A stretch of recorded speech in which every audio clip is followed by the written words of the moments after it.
Assalamualaikum warahmatullahi wabarakatuh. Izin memperkenalkan diri, perkenalkan saya DP Ananda Ratu dengan NIM 22050029. Izin untuk mempresentasikan terkait tugas field trip mengenai komponen sistem pemboran. Secara sistematik, komponen pada setiap sistem pemboran dapat dibagi menjadi 5. Yang pertama, sistem tenaga atau power system. Yang kedua, sistem pengangkatan atau hoisting system. Yang ketiga, sistem pemutar atau rotating system. Yang keempat, sistem sirkulasi atau circulation system. Yang kelima, sistem pencegah semburan liar atau blowout preventer system. Biasa kita sebut dengan BOP, lebih familiar. Lalu yang pertama kita bahas itu power system. Ialah sistem tenaga pada operasi pemboran, terdiri dari dua subkomponen utama, yaitu yang pertama power supply equipment yang dihasilkan oleh mesin-mesin besar yang dikenal sebagai prime mover atau penggerak utama. Lalu yang kedua, distribusi atau transmisi equipment yang berfungsi meneruskan tenaga yang diperlukan untuk operasi pemboran. Sistem transmisi dapat dikerjakan dengan salah satu dari sistem, yaitu sistem transmisi mekanis dan sistem transmisi listrik. Lalu selanjutnya, prime mover unit. Tenaga yang dihasilkan prime mover berkisar antara 500 sampai 5000 HP atau horsepower. Distribusi tenaga pada rig tidak berfungsi dengan baik bila distribusi tenaga yang diperoleh tidak mencukupi. Lalu di sini ada beberapa contoh gambar yang saya tampilkan. Di sini ada keterangan drawalk saat mengebor harus tahu berapa kedalamannya dan harus menentukan horsepower mana yang akan digunakan. Tidak boleh terlalu besar atau terlalu kecil karena berkaitan dengan cost. Selanjutnya yang kedua itu hoisting system. Komponen utama dari peralatan pemboran, fungsi utamanya untuk pengangkutan dan penurunan rangkaian pipa bor dan peralatan lainnya. Hoisting system terdiri dari dua subkomponen utama, yaitu yang pertama struktur penyangga atau supporting struktur, lebih dikenal dengan nama rig, meliputi drilling tower atau derrick, lalu substructure, lalu rig floor. Yang kedua, peralatan pengangkat atau hoisting equipment, meliputi yang pertama drawalk, yang kedua overhead tool, mencakup crown block, traveling block, hook, swivel, lalu drilling line. Selanjutnya, rig adalah konstruksi menara kerangka baja yang ditempatkan di atas titik bor, berfungsi untuk menyangga peralatan pemboran. Oleh karena itu, tinggi dan kekuatannya harus disesuaikan dengan keperluan pemboran. Substructure adalah konstruksi kerangka baja sebagai platform yang dipasang langsung di atas titik bor. Tinggi substructure ditentukan oleh jenis rig dan ketinggian blowout preventer stack.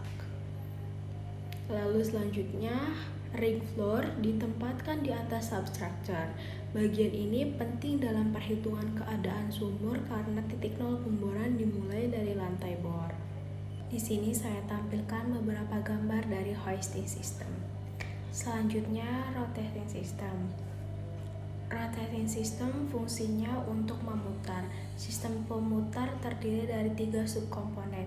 Yang pertama, peralatan putar atau rotary assembly. Yang kedua, rangkaian pipa bor atau drill string.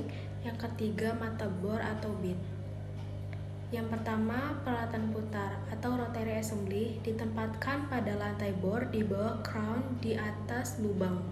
Peralatan putar terdiri dari meja putar atau rotary table, master bushing, Kelly bushing, dan rotary slip.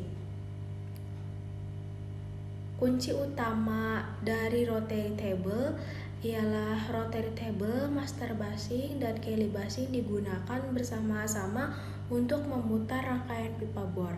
Meja putar, master bushing, dan rotary digunakan untuk menggantung rangkaian pipa bor di dalam lubang pada saat menyambung atau melepas suction drill pipe dengan bantuan make up and break out tongues. Selanjutnya, rangkaian drill string terdiri dari Kelly, drill pipe, BHA atau bottom hole assembly, dan bit.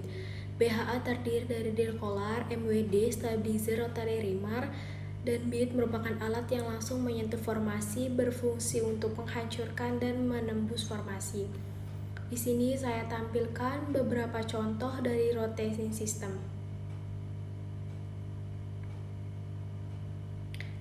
Selanjutnya, circulation system.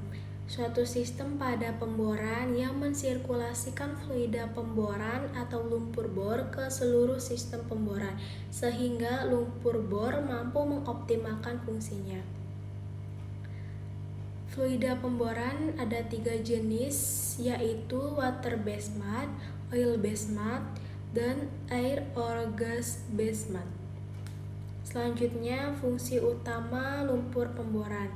Yang pertama, mengangkat serbuk bor ke permukaan atau yang biasa kita sebut dengan cutting. Lalu membuat lapisan mud cake. Selanjutnya, media logging formasi lubang bor. Lalu menahan sebagian berat dari drill string dan mengimbangi tekanan formasi serta mendinginkan dan melumasi bit dengan drill string. Selanjutnya, urutan sirkulasi sistem.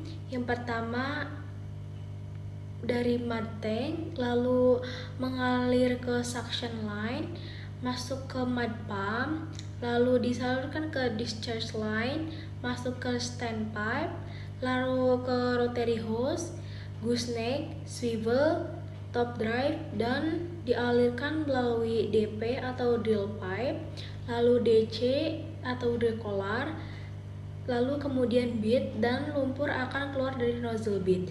Setelah itu lumpur akan keluar kembali melalui anulus DC, anulus DP, lalu flow atau return line. Selanjutnya masuk ke bagian conditioning area. Yang pertama shell shaker, descender, desilter, dan degasser. Masing-masing akan menyaring material sesuai dengan tingkat kasar sampai halus. Berikut contoh gambar yang dapat saya tampilkan. Lalu yang kelima yang akan kita bahas yaitu BOP system atau blowout preventer system. Menutup lubang bor ketika terjadi kick. Lalu blowout merupakan suatu aliran fluida formasi yang tak terkendalikan sampai ke permukaan. Blowout preventer system terjadi dari 3 subkomponen utama, yaitu yang pertama BOP stack, ditempatkan pada kepala casing atau kepala sumur langsung di bawah rotary table pada lantai bor.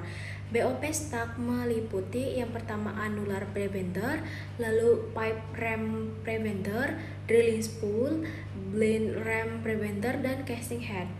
Lalu selanjutnya yang kedua akumulator.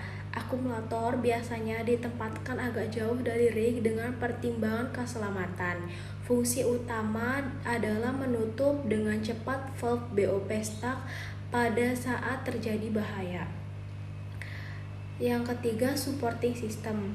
Meliputi yang pertama choke manifold, ditempatkan di luar substructure, bekerja pada blowout preventer stack dengan high pressure line yang dapat memindahkan aliran lumpur bor pada saat terjadi kick. Lalu selanjutnya yang kedua kill line, saluran yang merupakan perpanjangan dari mud pump ke BOP stack. Kill line biasanya disambung berlawanan letaknya dengan choke line sehingga memungkinkan pemompaan lumpur berat ke dalam lumpur bor. Lubang bor. Sekian yang dapat saya sampaikan, saya cukupkan, kurang lebihnya mohon maaf. Maaf apabila ada kesalahan kata dalam penyampaian. Terima kasih. Wassalamualaikum warahmatullahi wabarakatuh.